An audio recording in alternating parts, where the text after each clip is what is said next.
Good morning, children. Welcome to your new session. Chapter 1, The Sentence.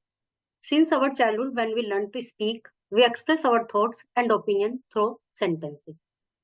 Without sentence, we can't clear our thoughts, opinion to other. So we all know that sentence is a group of words that has a clear meaning. अपने बचपन से ही जब से हम बोलना सीखते हैं तो हम क्या करते हैं, अपनी बातें अपने विचार दूसरों तक पहुंचाने के लिए सेंटेंस यूज करते हैं। मतलब सेंटेंस के द्वारा ही हम बात पूरी कह पाते हैं। जैसे मैं आपसे बात कर रही हूँ तो पूरे पूरे सेंटेंस बोल रही हूँ, तभी आपको मेरी बात क्लियर हो पा रही है। और यदि हम शॉर्ट में कहें यू, आई, ही, तो nothing is clear by these words. So to clear our thoughts, अपने थॉट्स क्लियर करने के लिए we have to speak more words in a proper order. तो हमें ज्यादा वर्ड्स बोलने होंगे एक प्रॉपर ऑर्डर में। एग्जाम्पल देखिए, you are my brother, I am your sister, he is our father. ये लड़की कह रही है तुम मेरे भाई हो, मैं तुम्हारी बहन हूँ और वह हमारे फादर है। तो इस प्रकार अब क्लियर हो गई इसकी बात, ये क्या कहना चाह रही है। So we come to know that sentence is a group of word that make complete sense by itself. तो इस प्रकार हम कह सकते हैं कि सेंटेंस शब्दों का वह समूह है जिसका एक क्लियर मीनिंग होता है और अपने आप में सेंस होता है। To form a sentence, sentence form करने के लिए जो वर्ड्स हैं वो प्रॉपर ऑर्डर में होने चाहिए। आगे कुछ और एग्जांपल है। He writes a letter, he plays cricket. Beside proper order, proper order क्या है, सब्जेक्ट वर्ब ऑब्जेक्ट। और इस प्रॉपर ऑर्डर के अलावा सेंटेंस को कैपिटल लेटर से शुरू होना चाहिए, प्रॉपर ऑर्डर होना चाहिए। पॉइंट 2 और पॉइंट 3 है कि अंत में पंक्चुएशन मार्क्स होनी चाहिए। It should contain a punctuation mark. If it is a statement, there should be a full stop. If it's a question, there should be a question mark. And if there is a sudden feeling of joy, sorrow, surprise, then it would be a exclamatory mark. This one. Okay? ये कुछ sentences दिए हुए हैं, इनको proper order में रखना है। Words यही यूज करना है, प्रॉपर ऑर्डर करना है। जैसे द डांसर्स, सबसे पहले सब्जेक्ट, फिर वर्ब, परफॉर्म्ड, फिर ऑब्जेक्ट यदि है तो। नहीं है तो जो भी कुछ अपना पोर्शन बचा हुआ है, जो भी वर्ड्स बचे हुए हैं। तो the dancer performed well. Second है आई, सब्जेक्ट हो गया। वर्ब क्या है इसमें, वर्ब। इन ए स्कूल, वर्क किया, कहाँ किया, ऑब्जेक्ट देखेंगे, स्कूल में किया। और फिर जो भी बचा हुआ है वो लास्ट में, for 10 years। There lived, there lived a mighty king, यहां तक हो गया subject. In a palace, there lived a mighty king in a palace. फिर इन सबको यही करना है। ये स्टोरी है एक, इसमें कुछ फ्रेजेस हैं। फ्रेज क्या होता है, रीडेबल, उसको पैसेज के रूप में बनाना होता है। फ्रेज वो होता है कि कुछ वर्ड्स होते हैं, उसके बाद उनका मीनिंग क्लियर नहीं होता। यदि वो कुछ वर्ड्स ही हैं, जैसे एज सुन एज, कुछ मीनिंग नहीं है पर कुछ वर्ड्स तो हैं, मीनिंग कुछ तो है पर क्लियर नहीं है। और फिर ये तो वर्ड्स हैं, इसमें इनको सबको रीऑर्डर करना है। ये वो वाली कहानी है कि एक बार एक व्यक्ति होता है, उसके पास एक मुर्गी होती है, गूस होता है, जो कि सोने का अंडा रोज देता है। तो वो सोचता है कि एक दिन में ही इसको काट के सारे अंडे निकाल लूं, बस मैं रिच बन जाऊंगा। तो वही स्टोरी है इसमें। सेकंड में भी यही है। सेकंड में स्टोरी हमारी वो वाली है कि खरगोश और कछुआ एक बार रेस लगाते हैं। तो वो सोचते हैं कि भाई दोनों चलते हैं। खरगोश तो एक्टिवली दौड़ता ही है, कछुआ धीरे धीरे चलता है। रास्ते में वो देखता है कि भाई ये तो बहुत धीरे चलेगा, मैं तो इतनी देर में रेस्ट कर लेता हूँ। वो रेस्ट करने के लिए लेट जाता है, सो जाता है, नैप ले लेता है।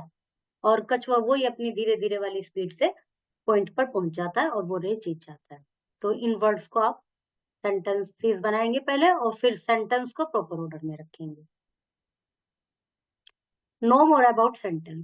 Many letters combined together make a words. Many words combined together make a sentence. So obviously a sentence has many parts. In fact, a sentence is formation of many parts, but main parts of the sentence are subject and predicate. क्या होता है कि जब हम छोटे होते हैं, हम सबसे पहले क्या ABCD देखते हैं, लिखना सीखते हैं, पढ़ना सीखते हैं। और हिंदी की बात करें तो ए आई सीखते हैं। तो ये हो गए हमारे लेटर्स। लेटर से मिलकर बना शब्द, A B C D F G, इनसे मिलकर बन गया एक शब्द। उन शब्द से मिलकर बन गया वाक्य। तो जब सेंटेंस इतने सारे शब्दों से मिलकर बना होता है तो इसका मतलब उसके पार्ट्स भी होंगे। लेकिन मेन पार्ट्स क्या है, सब्जेक्ट और प्रेडिकेट। सब्जेक्ट जो सबसे पहले आता है, जिसके बारे में बात कही जा रही है, प्रेडिकेट जो बात उसके बारे में कही जाती है। जैसे डेफिनेशन भी देख लेते हैं। A subject is the part of a sentence that tells what a sentence is about. The subject is always a noun or pronoun or a group of words that does the work of a noun. Subject जो होता है वो sentence का वो part होता है जिसके बारे में सेंटेंस होता है। तो ये नाउन होता है, प्रोनाउन होता है, कई बार एक वर्ड भी होता है, कई बार ग्रुप ऑफ वर्ड्स भी होता है। Predicate, the predicate is the part of a sentence that says something about the subject. Predicate वह है जो कि सब्जेक्ट के बारे में कुछ कह रहा है। द प्रेडिकेट में कंसिस्ट ऑफ वन वर्ड और several words with the essential word being a verb. Predicate में एक वर्ड भी हो सकता है और बहुत सारे वर्ड भी हो सकता है, लेकिन सबसे जरूरी क्या वर्ड होता है? वर्ब। प्रेडिकेट में वर्ब होना जरूरी है। और एक सिंपल भाषा में मैं आपको बताऊं कि यदि आपको सेंटेंस में सब्जेक्ट और प्रेडिकेट छाटने हैं तो आप केवल जहां से वर्ब स्टार्ट हो जाती है, जहां पर वर्ब आ जाती है, वो सारा हिस्सा प्रेडिकेट और इधर का हिस्सा सब्जेक्ट। अभी सेंटेंस में देखिए, the old place is considered haunted. Is main verb हो या हेल्पिंग वर्ब हो, जहां भी वर्ब आ गई वो सब प्रेडिकेट में होता है। तो ये सब predicate. All the boys subject, are in the ground predicate, क्योंकि are helping verb. In sentence one we are talking about the old place. Sentence one में ओल्ड प्लेस के बारे में बात कर रहे हैं। So that is the subject of the sentence and what we are talking about old place is the predicate of sentence. Old place के बारे में हमने क्या कहा है वो सेंटेंस का प्रेडिकेट है। सेंटेंस टू में we are talking about the boys. हम ऑल द बॉयज के बारे में बात कर रहे हैं तो वह सब्जेक्ट है, और उन बॉयज के बारे में हमने क्या कहा है वो प्रेडिकेट है। क्या कहा है हमने? आर इन द ग्राउंड, तो वो predicate. In both sentence rest of the part excluding the subject known as predicate. दोनों ही सेंटेंस में जो बचा हुआ पार्ट है सब्जेक्ट के बाद वो सब प्रेडिकेट में हो गया है। The subject usually come at the beginning of a sentence and is followed by the predicate. however there are exception। Sentence जो है शुरू में ही आता है वो सब्जेक्ट, और उसके बाद प्रेडिकेट आता है ज्यादातर। कहीं कहीं एक्सेप्शंस भी होते हैं, जैसे क्वेश्चन वाले सेंटेंस में आर यू गोइंग, सबसे पहले वर्ब आ गई, यू आया बाद में। आर यू गोइंग देयर, ये इंटेरोगेटिव सेंटेंस है। इंटेरोगेटिव सेंटेंस को, ये सेंटेंस है यू आर गोइंग देयर, तो इंटेरोगेटिव बनाना है तो आर को हमने शुरू में लगा दिया, तो इसलिए वर्ब शुरू में आ गई। इंटेरोगेटिव सेंटेंस में सब्जेक्ट शुरू में नहीं आता, अदरवाइज सभी सेंटेंस में, मतलब बाकी सेंटेंस में सब्जेक्ट शुरू में ही आता है। और कुछ इंपेरेटिव सेंटेंस, यस आगे दिया हुआ इसमें, imperative sentence the subject is often understood which is always you. Go back, go back में कोई सब्जेक्ट नहीं है, प्रेडिकेट है, गो वर्ब हो गई, बैक कॉम्प्लीमेंट हो गया, तो प्रेडिकेट है। तो ऐसे सेंटेंस में जिनमें शुरू में ही वर्ब होती है और सब्जेक्ट नहीं होता, तो सब्जेक्ट माना जाता है यू, जो कि हिडन सब्जेक्ट है। Sometimes sentence begin with there. In such type of sentence comes after there plus helping verb. कहीं कहीं सेंटेंस देयर से शुरू होता है, जैसे देयर वर, देयर के बाद वर्ब आ गया, तो अब ऐसा नहीं कि ये सारा प्रेडिकेट हो गया। 20 बॉयज इसका सब्जेक्ट है, here is the subject is 20 boys.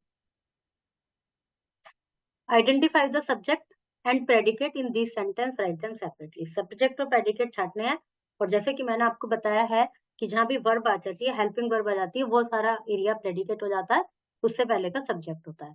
अब आप देखिए इसमें has, goes, will, drives, jumps, तो इसका मतलब ये सब सब्जेक्ट है, ये प्रेडिकेट। विक्रम है, इज, हैज, ये सब वर्ब है, तो इससे पहले का एरिया सब्जेक्ट और बाद का एरिया प्रेडिकेट। एट्रीब्यूट, सब्जेक्ट में भी वन वर्ड और इट में भी ग्रुप ऑफ वर्ड। सब्जेक्ट क्या है कि कई बार तो एक ही शब्द होता है, जैसे इन सेंटेंस में देखिए कान्या, विनय, आदित्य, वन वर्ड सब्जेक्ट। लेकिन इस सेंटेंस को देखिए, द क्विक ब्राउन फॉक्स, ये सब सब्जेक्ट है। तो बाकी जो है, मेन सब्जेक्ट तो फॉक्स है, सब्जेक्ट वर्ड तो फॉक्स कहलाएगा, बाकी ये सब एट्रीब्यूट कहलाएंगे। जैसे the curly hair girl won the trophy, the curly haired attribute और गर्ल हो गया subject. In above sentence the curly hair is subject, पूरा सब्जेक्ट है, बट सब्जेक्ट एट्रीब्यूट हो गया, और गर्ल है सब्जेक्ट वर्ड। क्लियर हुआ? इसी सेंटेंस को आप दोबारा से देख लीजिए। The quick brown fox subject है, यदि हमें सब्जेक्ट और प्रेडिकेट छाटने हैं तो हम क्विक ब्राउन फॉक्स तक सब्जेक्ट करेंगे। बट यदि हमें सब्जेक्ट वर्ड और एट्रीब्यूट अलग अलग करने हैं तो द क्विक ब्राउन तो हो गया एट्रीब्यूट और फॉक्स हो गया सब्जेक्ट वर्ड।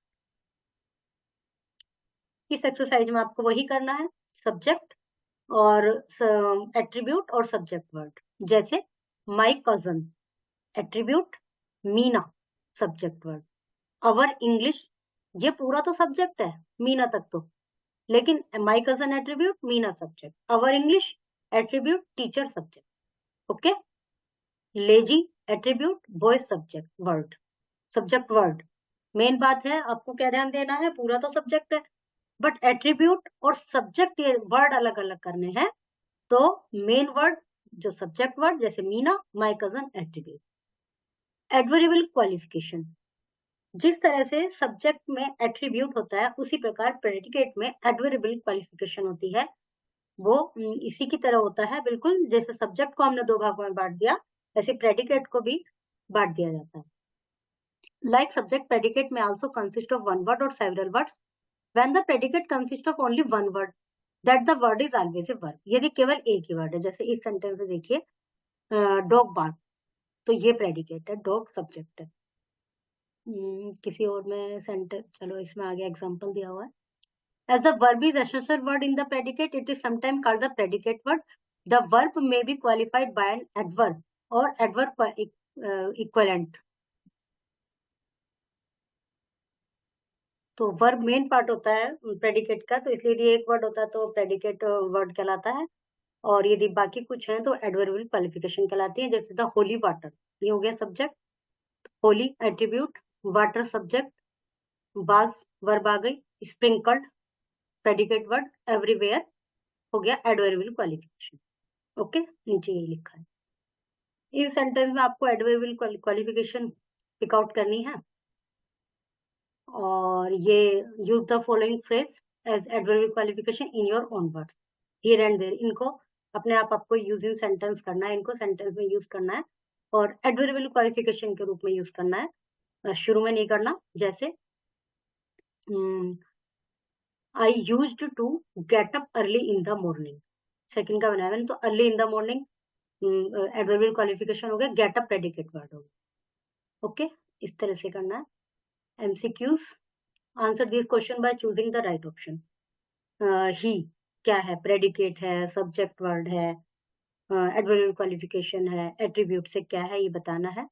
ही इसमें सब्जेक्ट है, dog is not vaccinated, is not vaccinated predicate है, ही एंजॉयड द डिनर, जो एंजॉयड है वो हो गया प्रेडिकेट वर्ड, और द डिनर हो गया adverbial qualification. Both my younger brother, both my younger ये हो गया एट्रीब्यूट, ब्रदर्स हो गया subject. Okay, write a sentence that contains 26 letters of English alphabet. If you know that sentence, it is good. If you don't know, you will find it in the above chapters exercise find and write.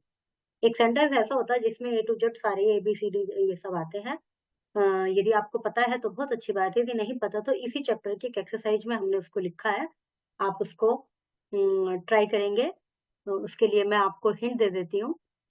जिन बच्चों को पता होगा उनको तो ये hint बेकार की चीज लगेगी, लेकिन जिनको नहीं पता वो इसको ढूंढने की कोशिश कर लेंगे।